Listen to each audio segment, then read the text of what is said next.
up, nerds?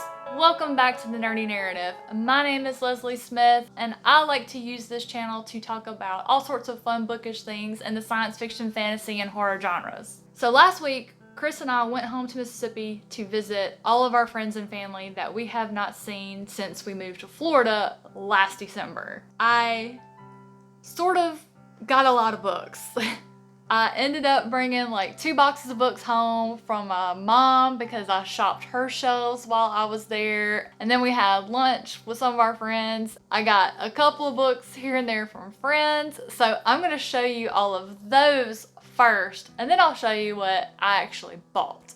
The first few books I'm going to show you are books that actually mine, but I loaned them to my stepmom to read. So these are ones I was just bringing home. First up is the Zion Chronicles series by Bodhi Thione. I have no idea how to say her last name. This is a series I fell in love with back when I worked at Lifeway Christian bookstores. It opens up with the British and their final stages of evacuation from Palestine, and the Jews are basically in fear for their lives from Germany. The story follows some Jewish main characters who are trying to survive the Nazi desolation. It's one that I'm really excited to reread, so if you like Christian historical fiction, you'd probably really enjoy this series. I can't remember if I've ever mentioned, but Dee Henderson is my absolute most favorite Christian author besides Francine Rivers. So I did pick up the O'Malley series back from my mom because I've just really had a hankering to read this series again, but it follows the O'Malley children, and the title of the book is basically the child's professions. We've got a hostage negotiator, a firefighter, a doctor, an attorney, but each book focuses on one particular O'Malley child and their story of salvation. Keeping in that same vein of Dee Henderson, she also wrote an Uncommon Heroes series I can't remember anything about. I know I've read them all. I don't know if, like the O'Malleys, if it focuses on a family of siblings or not, but I do know it focuses on military and law enforcement. I remember loving it when I read it back when they came out, so these are going to be on the reread train as well. So Blood of Heaven by Bill Meyer, I have no idea what it's about. Recently, Michael Knipp mentioned Ted Dekker to me, and so my mom had a couple of books by him, so I of course borrowed those. So the first one is Sinner and the other one is Showdown. I've never read anything by Ted Dekker, don't know anything about him. My mom really liked him, so did Michael Knipp, so looking forward to digging into these jokers.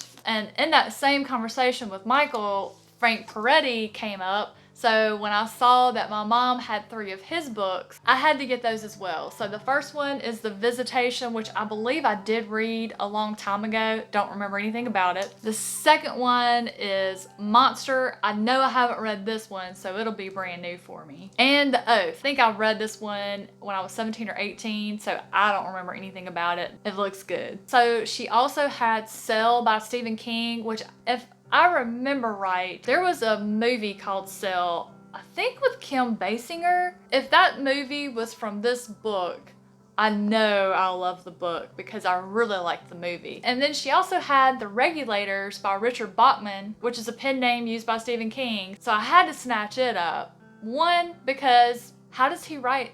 You know, does his writing style change under this name? Is it a different genre? Like who was Richard Bachman? And because of the title, I mean, The Regulators.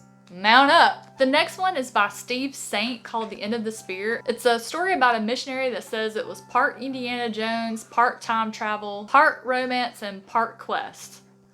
I was like, yep, I'm gonna have to read that one. My mom said she really enjoyed it too, so got that going for it. My mom also had a lot of older Kristen Hanna books. I have seen so many people read her current stuff and really like it, that I thought, you know what, I'm going to borrow one of these and see if I like her style before I check out some of the newer ones. So the one that I chose was called Between Sisters. I don't know. We'll see how it goes.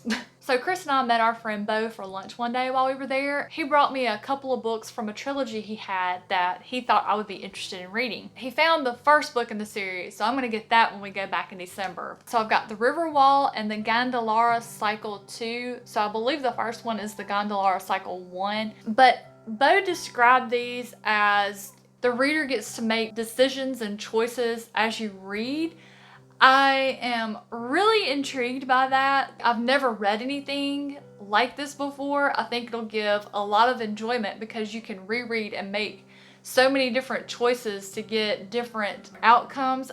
I'm really interested in these. So when I get book 1 from him in December, I'm gonna have to get these on the TBR pretty quick. And that wraps up everything I borrowed while I was in Mississippi. Let's talk about what I purchased. First up, I bought the Complete Stories by Clarice Lispector. I was exposed to her by the Codex Cantina. She's a very interesting woman. What I've read so far is just extremely thought-provoking. I think this collection is just gonna get that muscle in my head really pumping, get those juices flowing. I'm looking forward to exposing myself to more of her writings over the coming months. We did pop over to Shreveport to add to our tattoo collection, and we got there a little early, so we hit up a used bookstore that was right down the road from the shop. I was extremely fortunate to find a hardback with the dust jacket of Ghost Story by Jim Butcher. This sucker is pristine.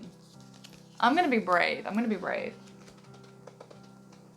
Wow. I mean, I don't think anyone has ever read this book. It looks perfect. For those of you who are Dresden fans, you know these hardbacks are getting really hard to find. So I have just been checking all of the small out of the way used bookstores for any of them that I might can pick up. While I was checking out for Ghost Story, my husband called out and he's like, hey, I just found 2 pristine perfect copies of the 2nd and 3rd book in the Hunger Games. You want them? I was like, sure.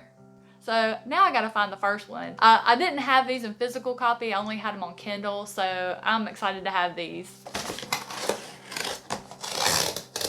What we got in this box? I have finally been exposed to all the hype that I can stand about Sinless Ascend. Alan from the Library of Alexandria has been talking about these books so much that I finally caved and I just had to start the series for myself.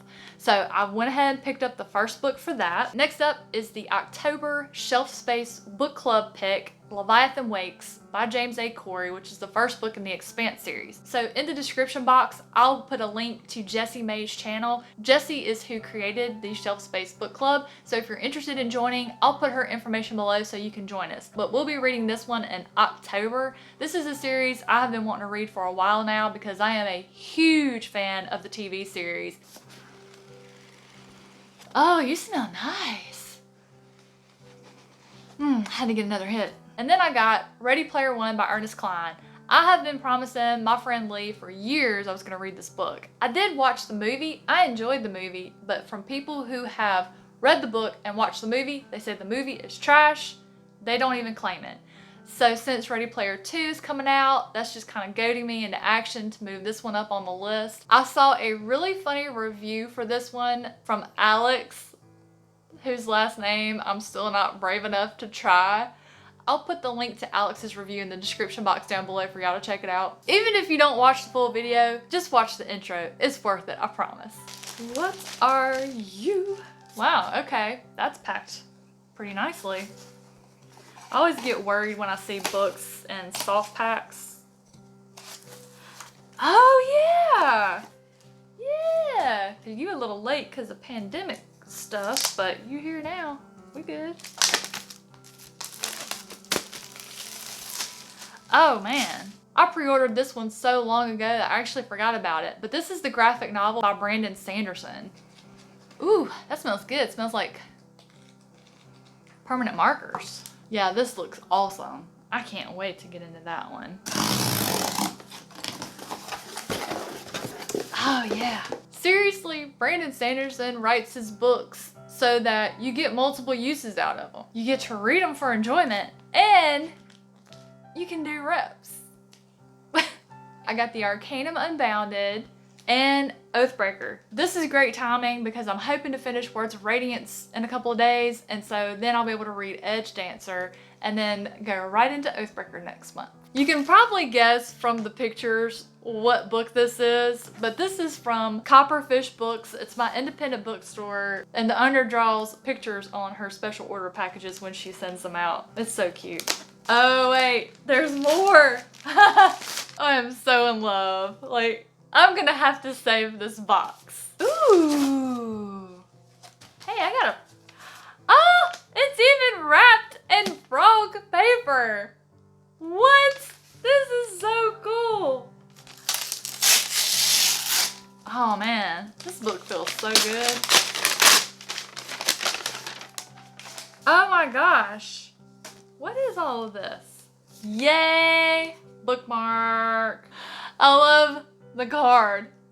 Lizzie is not an artist. No, no. That looks like a candy corn.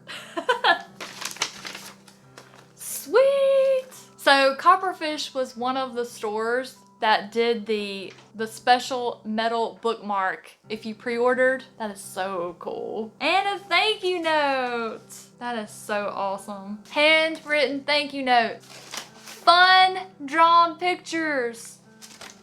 Cute wrapping paper. Y'all, this is why you buy from your independent bookstores. Let me get that smell. Oh, you smell delicious. Oh man. This was also included a little novel called A Deadly Education by Naomi Novik. I'm just overjoyed. This is so cool. Man, this book is beautiful. Gosh, that book is so beautiful. I can't wait to dive into this one. Those are all the books I got while I was home visiting. Those are the books I bought. I need to clean this mess up, pick up a book. Hope you're having a great day. I'll see you in the next one, guys.